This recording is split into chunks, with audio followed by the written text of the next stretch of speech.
जैसे कि हर साल की तरह इस साल भी भंडारा हमारे महापुरुषों, हमारे संत महात्मा जितने हुए अनादिकाल से, उन्हीं का जो कुछ उनका सत्संग, उनका मार्गदर्शन होता है, हम लोग उसी को दोहरा के आगे चलते हैं।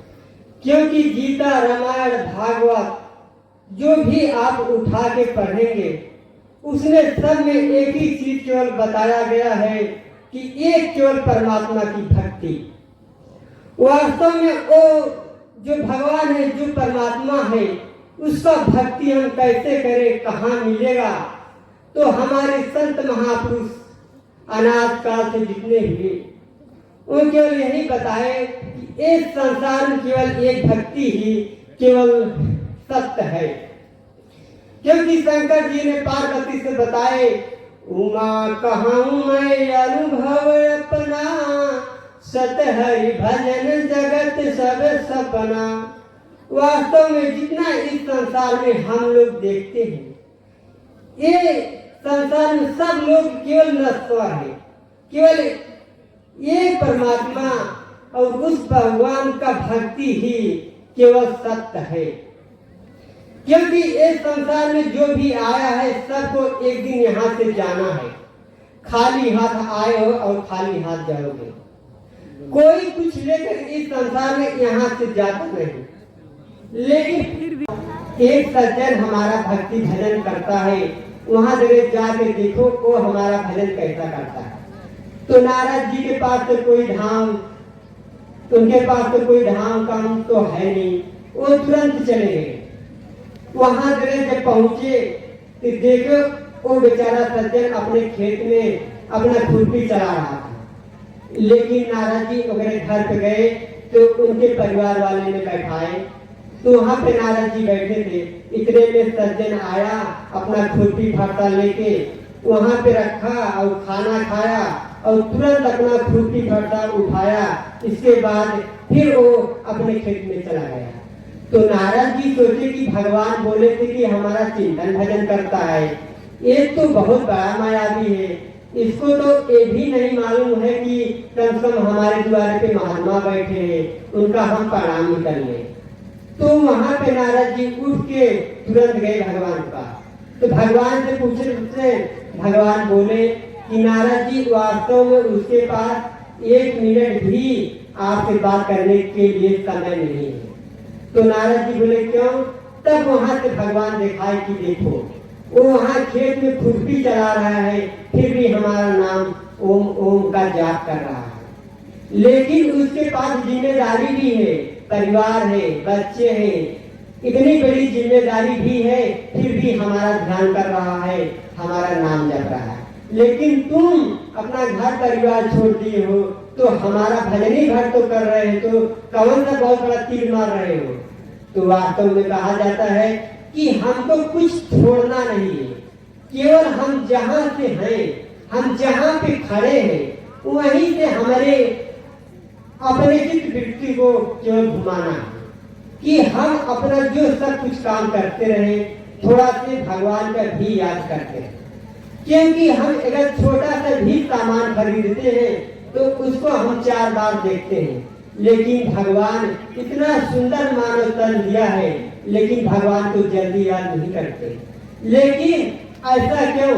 बताए कि केवल माया, इच्छाओं से अंतर, इच्छा काया इच्छा माया, इच्छा जब उपजाए, कहे कभी जो इच्छा वर्जित का पार न पाए। तो हम लोग अपने इच्छाओं से ही अपना दुख, अपना सुख का यहाँ पे भोग करते हैं। तो हमको, आपको, सबको चाहिए कि इच्छाओं को धीरे धीरे कम करें, अपने परिवार में ही रह के जिम्मेदारी अपना निभाते हुए वहाँ पे संतों का संघर्ष करें। तो भगवान का सुबह शाम जो कुछ भी पार लगे, ओम चाहे राम, उसका जाप करें। बताए सुमिरन नाम रूप बिनु देखे, आवत हृदय स्नेह विसेखे। तो यहाँ पे हमको ध्यान भी नहीं करना है, पहले केवल भगवान का नाम का सुमिरन करें। जब हम भगवान का नाम का सुमिरन जहाँ हम करना चालू कर देंगे तो भगवान कहाँ हैं, कैसे हैं, बताने लगेंगे। एक सज्जन एक महात्मा जी के पास गए, पूछे कि महाराज जी बताइए कि भगवान कहाँ हैं, कैसे रहते हैं। तो महाराज जी बताए कि बेटा हम ये चीज तुमको नहीं दिखा सकते, क्योंकि भगवान देखने का काम नहीं है। भगवान को केवल अनुभव किया जाता है। तो वो जो सज्जन थे वो बोले कि नहीं महाराज, हमको भगवान का देखना है। तो 4-5 दिन सज्जन महाराज जी को हमेशा वहां पे जाके यही बात करते थे। तो महाराज जी एक दिन गुस्से में थे, एक ही पत्थर उठाए, उस सज्जन के कपार पे सीधा मार दिए। तो वहां पे सज्जन का कपार तुरंत वहां से खून निकलने लगा। तो वो जो सज्जन थे जाके अपने राजा से बताए। तो राजा साहब महात्मा जी को बुलाए, कह कहा महाराज जी ये बताइए इनको आपने पत्थर क्यों मारा। तो महाराज जी पूछे कि इससे पूछिए कि इसको कहाँ पे हो रहा है दर्द। तो वो सज्जन बोले अरे महाराज हमारा कपार पूरा फटा जा रहा है, तो हम कैसे दिखाएं। तो बोले बेटा उसी तरह से हम भगवान को तुमको नहीं दिखा सकते, क्योंकि भगवान सबकी हृदय में होता है। उसका जब हम नाम का जाप करेंगे, जैसे कि हमारे लोग के भीतर घी जो कि दूध में ही तो वहाँ पे घी रहता है, लेकिन घी दिखाई नहीं देता। उस दूध को हम पहले जमाते हैं, फिर उसको मापते हैं, इसके बाद घी ऊपर आता है। तो वास्तव में उसी तरह से भगवान सबकी हृदय में है, भगवान सर्वत्र है। बताए कि हर व्यापक सर्वत्र समाना, प्रेम से प्रकट होए नहीं जाना। तो भगवान सर्वत्र है, लेकिन हम भगवान के देखेंगे कैसे। तो बताए कि जब तक हम संतों का संगत नहीं करेंगे, जब हम संतों का संगत करेंगे, उनके आदेश से थोड़ा बहुत सेवा करेंगे, उनके आदेश से जब हम अभ्यास करेंगे, भगवान का नाम का जाप करेंगे, तो वो भगवान कहाँ है, कैसे है, वो अपना स्वरूप अपना फलटन के माध्यम से भगवान बताने लगते हैं कि हाँ तुम ऐसे चलो, ऐसे उठो, ऐसे बैठो। क्योंकि एक भगवान ही हमारा आपका केवल ये परमात्मा ही इस दुनिया का सबका मालिक है। ये जो माता पिता हैं ये केवल माध्यम है। यही पे निज कुछ स्वार्थ होई, तेही पर ममता करई सब कोई, करई मोह तब अग कर नाना, स्वार्थ रत पर लोक नसाना। ये दुनिया केवल स्वार्थी है, जिसे हमारा स्वार्थ है उसी का हमारा केवल ममता है।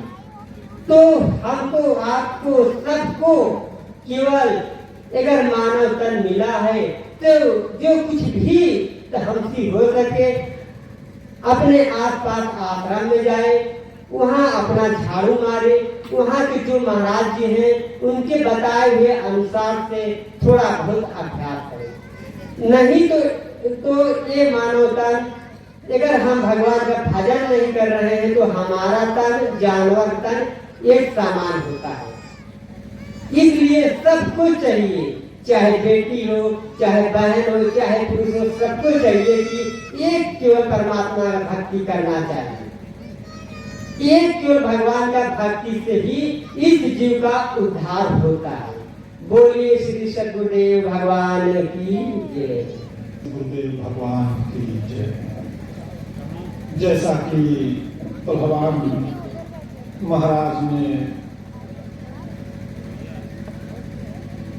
परमात्मा को जो अदृश्य ईश्वर है उसको किस प्रकार देख पाएंगे, समझ पाएंगे, उनमें प्रवेश कर पाएंगे, क्योंकि वो परमात्मा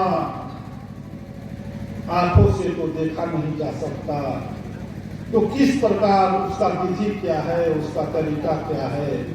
तो छोटे छोटे कहानियों के माध्यम से उस परमात्मा को देखने का, समझने का, जानने का जो तरीका है इन्होंने बताया।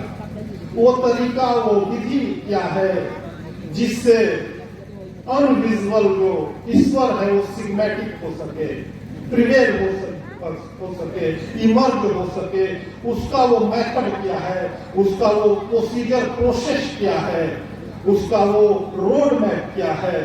तो नाम जब के द्वारा हम उस परमात्मा जो अदृश्य है, जो अगोचर है, वो प्रकट हो जाएगा। कहाँ होगा? हृदय देश में। हृदय की अनंत गहराइयों में, हृदय के खोह खंडों में उस ईश्वर का प्रगटीकरण का जो प्रोसीजर है, उस परमात्मा की प्राप्ति का जो प्रोसेस है, वो है नाम। और वो नाम की जागृति सदगुरु महापुरुष के द्वारा हमको वो मिलता है। तो सत्संग के अगले क्रम में आश्रम से आए हुए श्री दिनेशानंद जी महाराज से हमारा आग्रह है कि मंच पर आए और अपने मुखारविंद से अपने सत्संग की अमृत धारा से हम लोगों को कृतार्थ करें। श्री दिनेशानंद जी महाराज जी, यह मंच आपको समर्पित है और हम लोगों को संबोधन करें। ओम श्री सद्गुरुदेव भगवान।